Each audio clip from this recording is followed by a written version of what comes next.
Hello again, precious friends. Thanks for joining the Carnivore Hippie once again.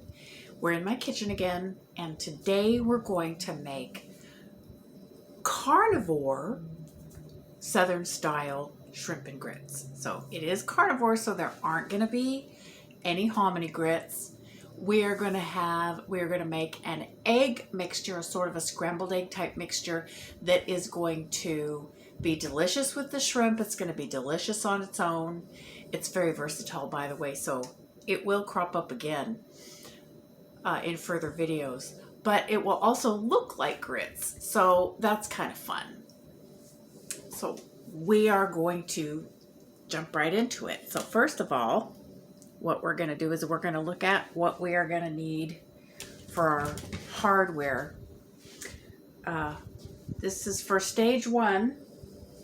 Well, we'll just go in for the hardware for everything. For the whole recipe, you'll need 2 medium-sized skillets. One of them should be non-stick. The other one, this is non-stick as well, but it doesn't have to be non-stick. I don't recommend stainless steel for this unless you're really used to cooking in it, because it can be tricky to cook in.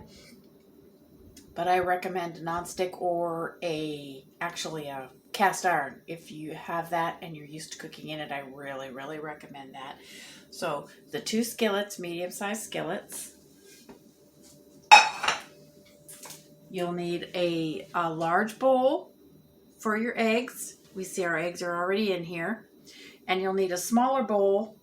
There's a couple of tablespoons of mascarpone in here, which you can use cream cheese, but we'll get into that when we go into stage 2. So a large bowl big enough to beat your eggs, and a smaller bowl to let your cream cheese warm up in. This should be room temperature, by the way. And it helps if your eggs are room temperature too. Now to go on further for hardware, we have a whisk, obviously for beating your eggs, but it's also going to be for cooking the eggs. And if you're cooking your eggs in a nonstick skillet, I highly recommend you get a whisk that's coated with silicone like this is. I especially love this because it's all different rainbow colors. Matches my blouse.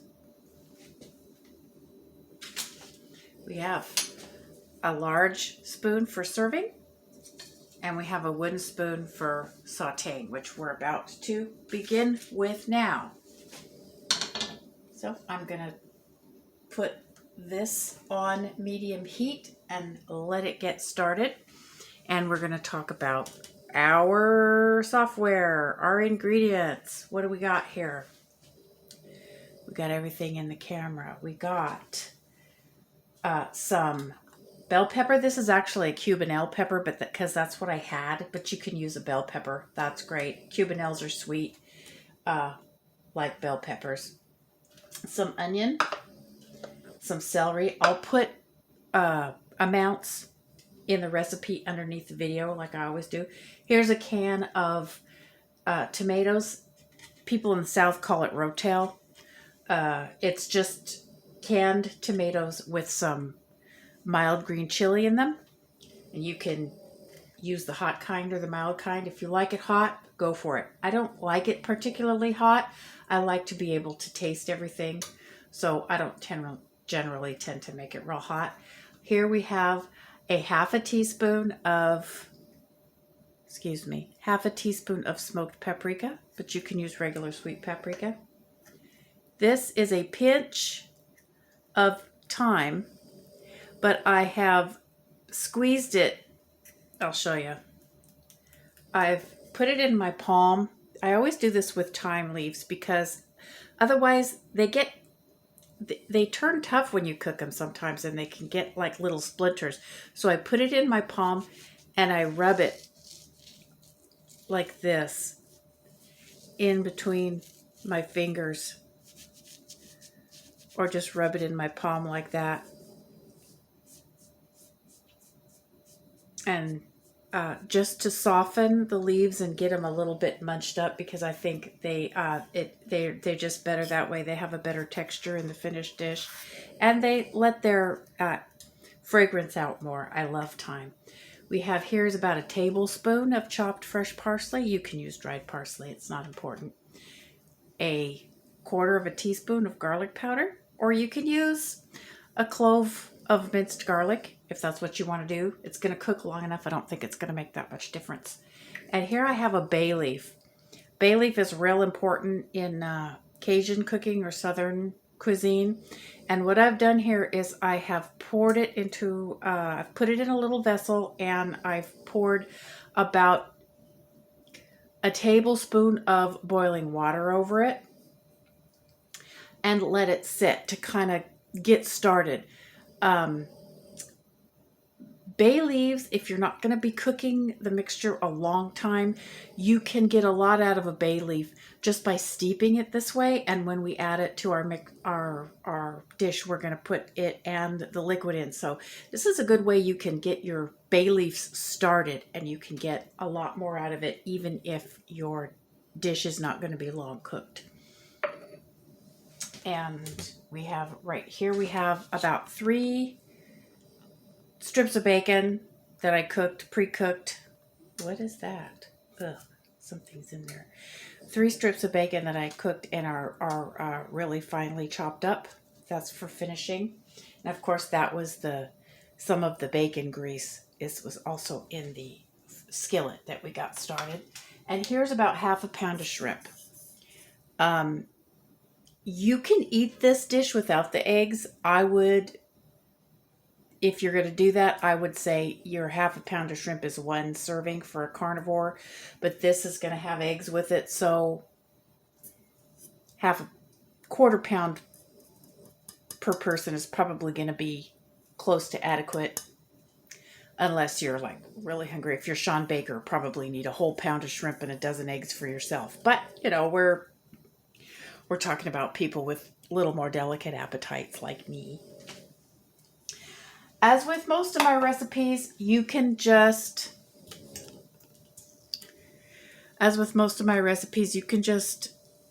straight up double the quantities to make more, if that's what you want to do. There's nothing fussy. All of the seasonings you can adjust to your taste as well. So let's get into the actual cooking. See, my stove is on, nice and hot, and my bacon grease is nice and melted. And what we're going to do is we're just going to put our veg. Yes, you could quibble and say it's not carnivore, it's ketovore. Fine. You can use whatever label you want if it makes you feel better. This is a little bit high. It's sizzling a little much to suit me, so I'm going to turn it down to medium low. And we're going to let we're going to saute this a bit. You don't want it too low. You do want it to sizzle some, but you don't want it to brown or start to caramelize necessarily.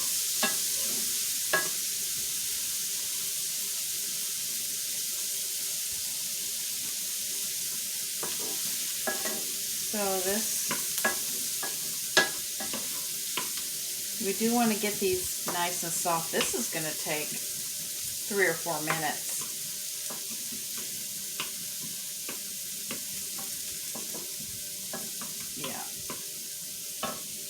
I did get it turned down a little too slow.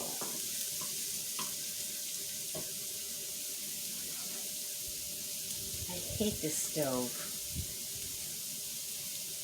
I can never tell exactly. Anyway, I grew up all my whole life before I came to the South with gas stoves, and hardly anybody has a gas stove down here. I find everybody runs on electric, and it's, I don't know, I just find it irritating because I really like the almost instantaneous heat control you have with a gas stove.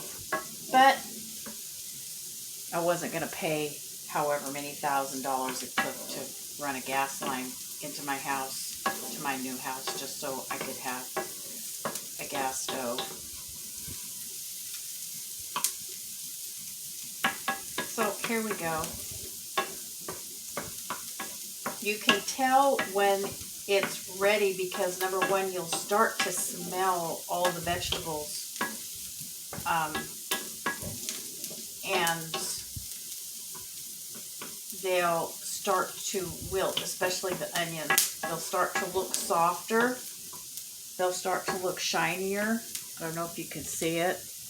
Let me see if I can get to it closer. And they'll start to be very fragrant.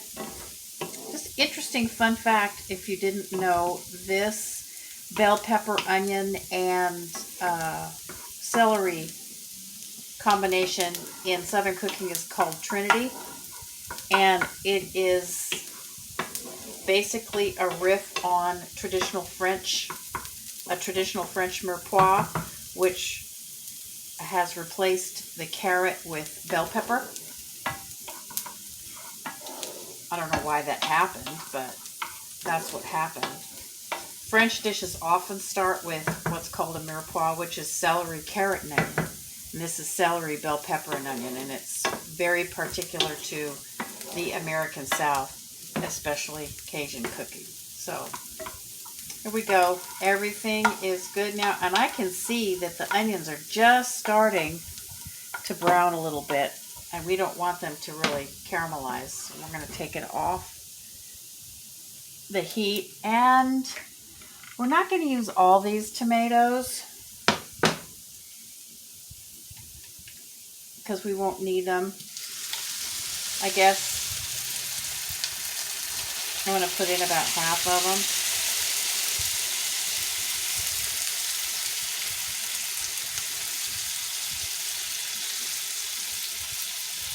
along with some of the juice. Okay, and now we're also going to put in our spices. There's our bay leaf along with the water, our paprika, our thyme, and our garlic. We're not going to put our parsley in yet.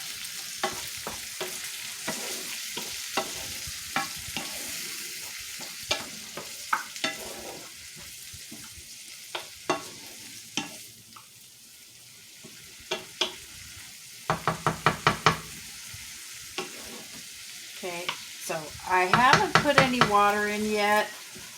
You usually do need some water, but I hardly ever put the water in until I see how dry the mixture is going to be. It does look somewhat dry. I'm going to turn the heat down, and I'm going to get me some water.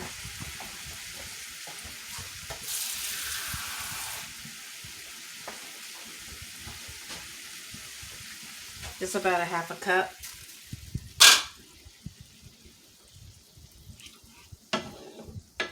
Now we're going to turn the heat down, and we're going to let it simmer for a few minutes. So I'm going to put the video on pause now because y'all don't want to sit here and watch a pot boil. Okay, I'll see you in a minute. Welcome back, friends. So our mixture here has been cooking about 7 or 8 minutes, and you can see it's moist, but not like soupy. And here's our bay leaf. I'm going to take it out because if I don't take it out, my husband complains that he always gets the bay leaf. To be fair, frequently he does. And I've lowered the heat to all the way to simmer, as low as my stove will go, and I'm waiting for the heat to dissipate a little bit because we're about to put our shrimp in, and we do not want to overcook our shrimp. I'm sure you're all aware, anyone who's eaten shrimp is aware, there's a piece of shell, yuck, that if you overcook shrimp, they become very, very unpleasant to eat. So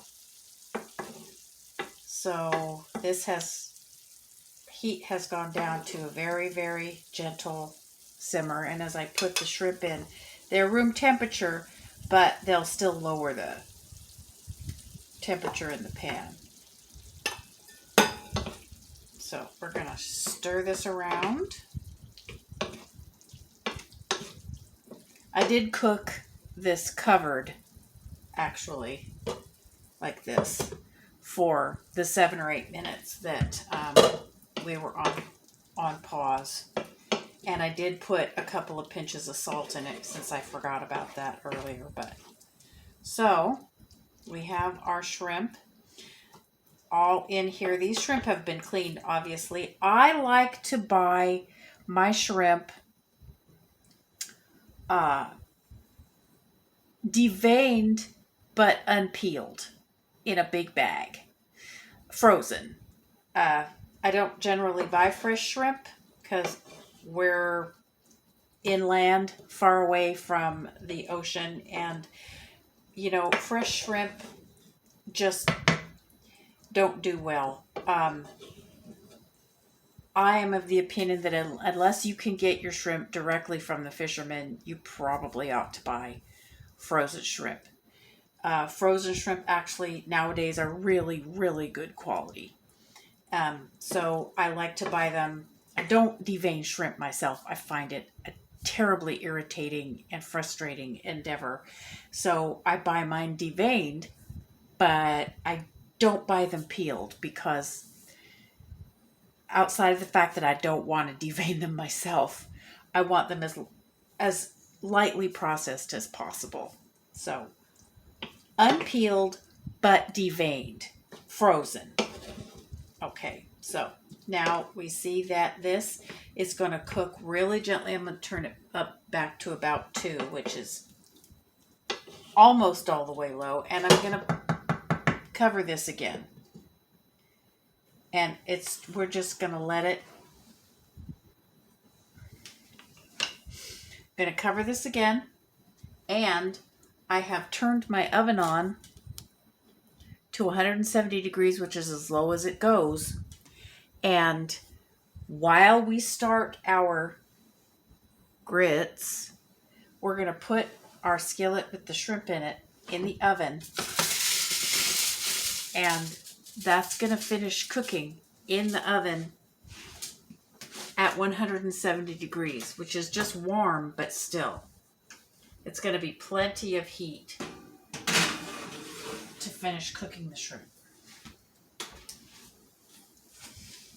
So now, here we go. We're going to leave this on low to heat up, and we're going to start our process for the, like I say, grits with 2 tablespoons of butter, and we're going to let that just get happy and melt.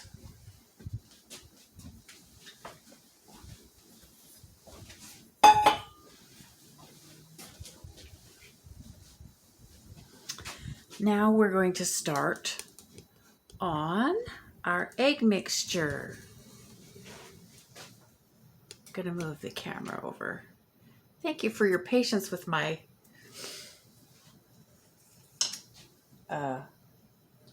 novice camera work. Okay, so here we have our mascarpone. This is mascarpone. It's about 2.5 tablespoons. You can use cream cheese. You can actually leave this out if you want to. But I think adding some mascarpone or cream cheese just adds so much to the texture of the finished dish. And shrimp and eggs tend to be a little bit low in fat to suit me. So this is an easy way to increase the fat besides the bacon grease and the butter. So what we're going to do is we're going to, this is ostensibly room temperature, but I don't think it really is. It needs to get a little warmer. So I'm going to actually set it down a little bit in my, this is dangerous, but I'm going to set the bowl down. This is dangerous. I don't recommend you do it. I recommend you get your mascarpone actually really room temperature before you start this. As I'm setting the edge of the bowl actually down on the burner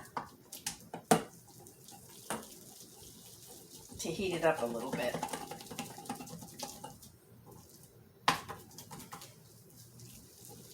Because this needs to get warm up a little bit.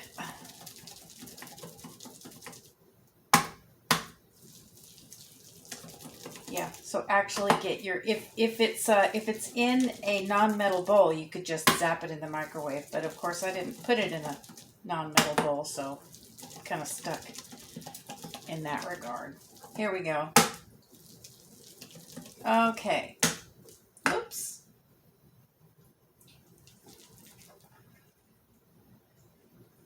There, that's better. Put this back on here and we'll go back over here. Now your mascarpone and or cream cheese and your eggs should be room temperature. So what we're going to do is we're going to blend the mascarpone with a couple of egg yolks. This is going to make it so that they will very, very well blend with the mascarpone, and the eggs will emulsify together. If you just try to dump the mascarpone in with the eggs, it's not going to work. The mascarpone is just going to stay in chunks, or the cream cheese is going to stay in chunks, and it's just going to go around and around as you beat it. So this is how I separate eggs. You can separate your eggs however you want to, but I just scoop an egg yolk up and let the white run off through my fingers. I might have to let the, pardon my phone ringing, I forgot to turn the ringer off. Right, there you go. Let the yolk, let the white run off till all you have is the yolk left. And we're gonna put it right in here.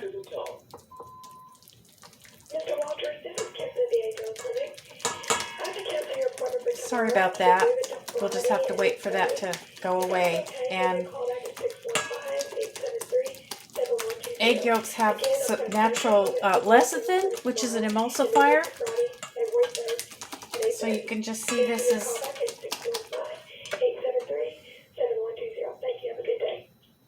beg your pardon. Should have turned the ringer off. And now we're going to get a second one.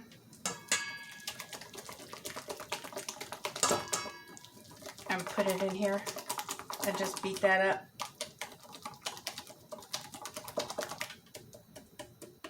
So you can see that is much better. That's going to blend in. So now over here, we're just going to go ahead and beat the rest of our eggs up.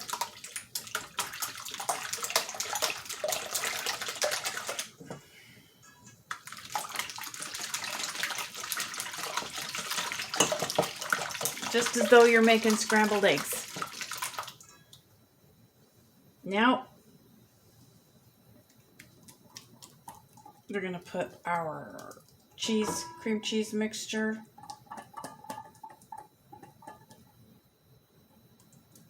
right in.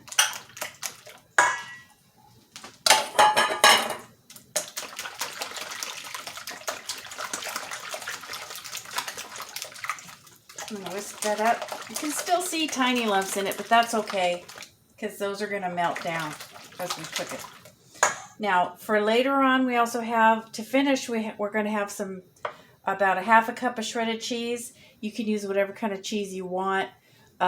This is the shadow of the camera is really annoying. I got to do something about the lighting in here. This is about a half a cup of mild cheddar and a Colby Jack is what they call it. Colby Jack. But you can use whatever you want.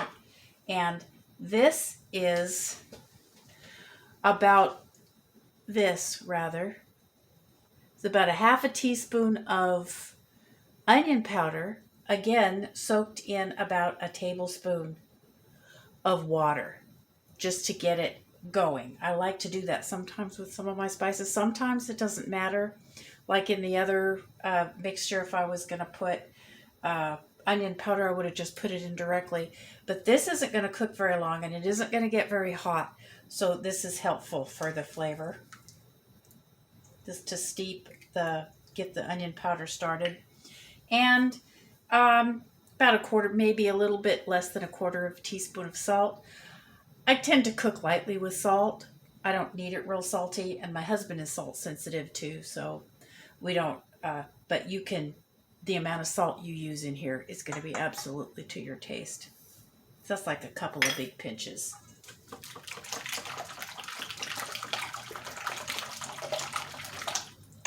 Now that that is beaten up, we're going to come back over here to our pan. And we're going to remove it from the heat. Can you see? Okay. There we go. Let me move this. Going to remove it from the heat to pour the egg mixture in.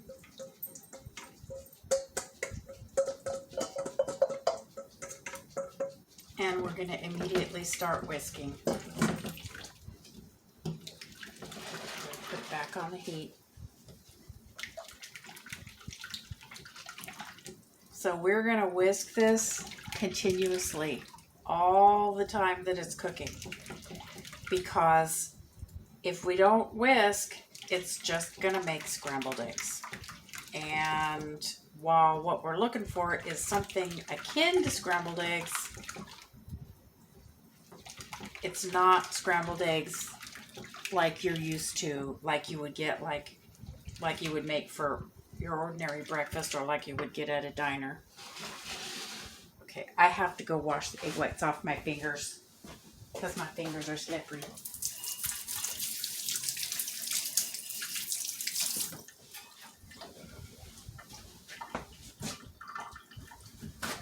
Give me 1 second. So,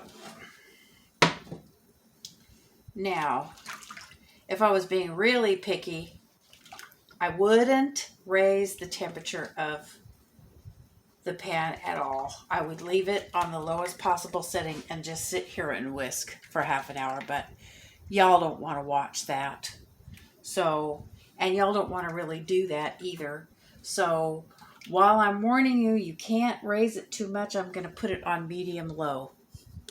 Just so we can accomplish something, so you can see something be accomplished. But really, this is just going to be a process that takes as long as it takes. And we're just going to keep whisking. What you'll see is, it'll look like it's not doing anything for an annoying length of time, and then all of a sudden you'll see it'll start to stiffen up a little bit, and then it'll stiffen some, and then it'll slow down again, and then again it'll be like it's not going to get any thicker for an annoying period of time, and then all of a sudden it'll stiffen up some more. So that's what eggs will do. They don't do anything for a period of time, and then all of a sudden they thicken up some, and then they slow down again, and then for a period of time, and then all of a sudden again they thicken up some more. That's what eggs do. But you can't cook them quickly, because the interesting thing about eggs is the faster you cook them, the less heat it takes for them to gel, which is interesting.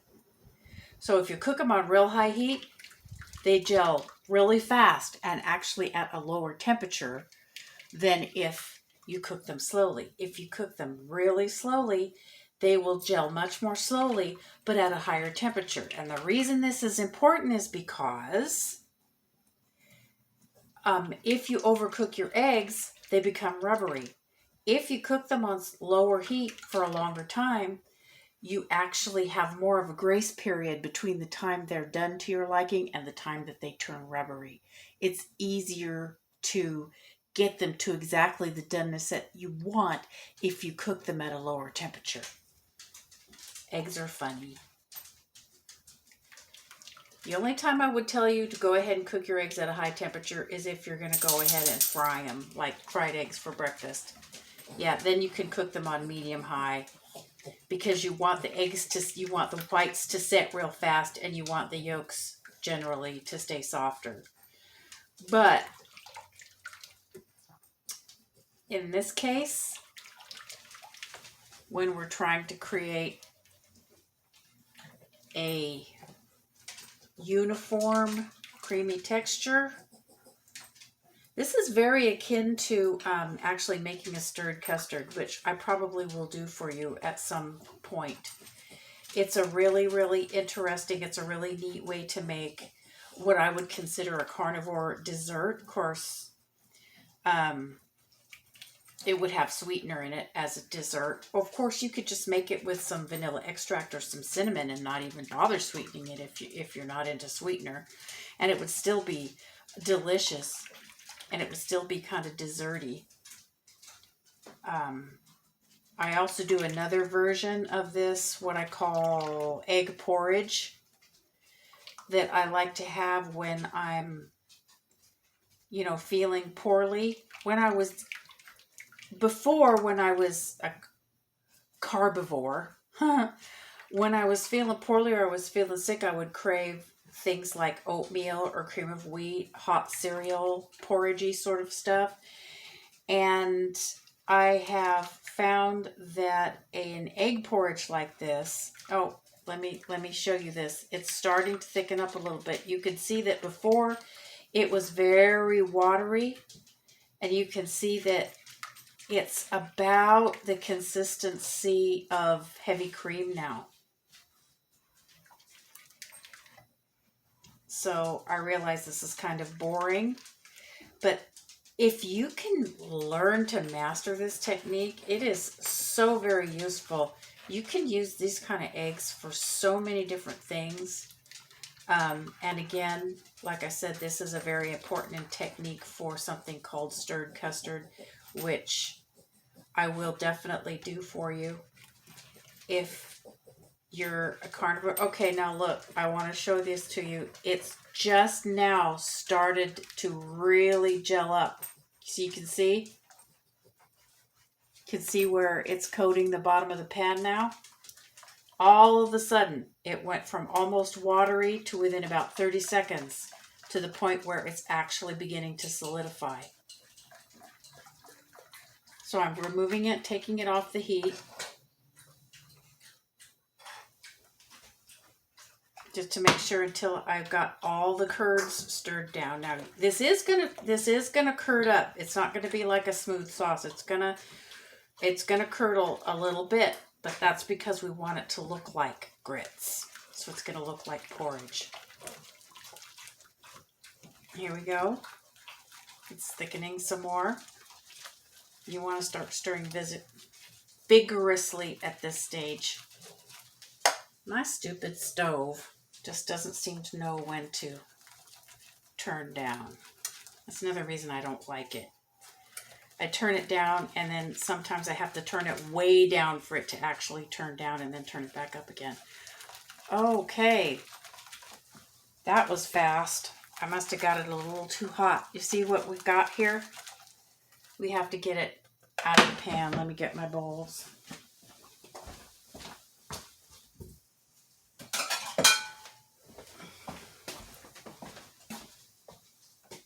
That's what eggs do sometimes. They just all of a sudden. So you don't want it to get too thick. You want it to stay kind of porridgey. Like, and I didn't even get to finish it with my cheese, so I'm going to put my cheese in the bowl. About half the cheese. And stir it in the bowl. We'll probably have to do this again sometime so you can see how it's supposed to go. But that's what you do. If it thickens up like that, all of a sudden, get it out of the pan and put your cheese in. So there we got your cheese in. So here's our cheese grits. And we're going to pull, excuse me, we're going to pull our shrimps out of the oven.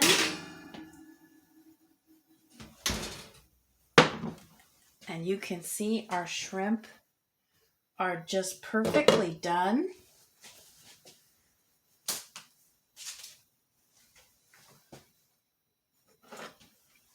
Okay, here's our pretend grits. And I'm going to take some of this sauce.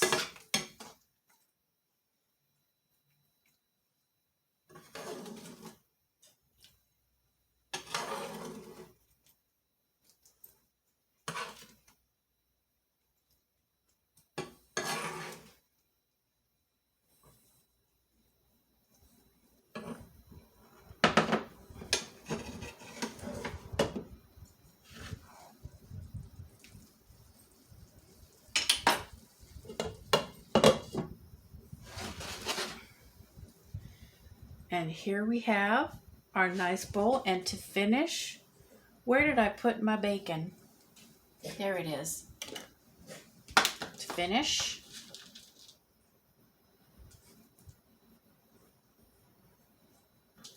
crumbled bacon and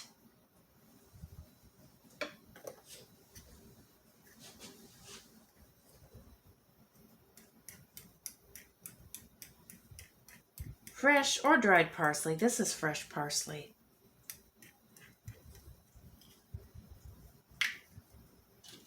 And here we have it. We're going to move over to where the light's a little bit better, a little bit less problematic.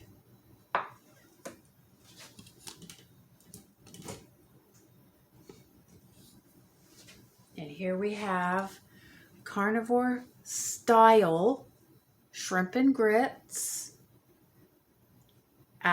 There's probably maybe 3 or 4 tablespoons of vegetables in here. And now, let me go get my spoon because, once again, a fork is not the appropriate implement for this. Make you so you can see my lovely smiling face. Yummy.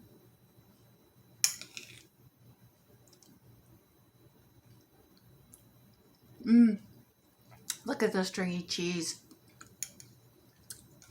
It's a little bit of spice, and of course, you can, give me a second.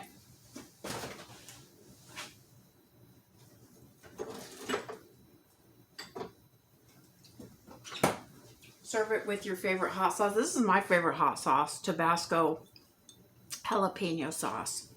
Tabasco has a bunch of different kinds of sauce. But anyway, I like to make it mild so you can spice it up however you like. Gives it a wonderful aroma because it has a little jalapeno and a little vinegar. Perfect. So let's taste a shrimp.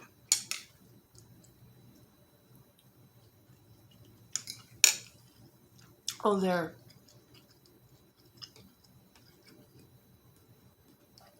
perfectly done. They're juicy.